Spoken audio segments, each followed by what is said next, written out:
வணக்கம்.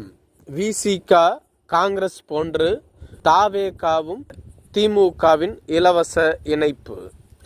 தமிழகத்தின் பாரதிய ஜனதா கட்சியினுடைய ஒருங்கிணைப்பாளரான ராஜா விமர்சனம்.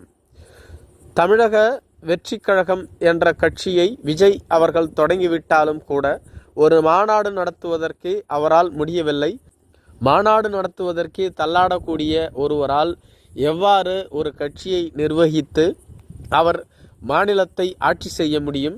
அவர் நினைத்து கொண்டிருக்கிறார், தமிழக அரசியலில் தான் வெற்றி பெற்று தமிழகத்தின் தன்னிகரல்லா தலைவராக தன்னால் உருவெடுக்க முடியும் என்று. எவ்வாறு காங்கிரஸ் கட்சி, விடுதலை சிறுத்தைகள் கட்சி போன்றவை திமுகவினுடைய இலவச இணைப்பாக இருந்து தங்களது கொள்கைகளை விட்டு கொடுத்து அவர்களது பிடியில் சிக்கி கொண்டிருக்கிறார்களோ அதே போன்றுதான் தமிழக வெற்றிக் கழகமும் ஒரு நாள் மாறும்.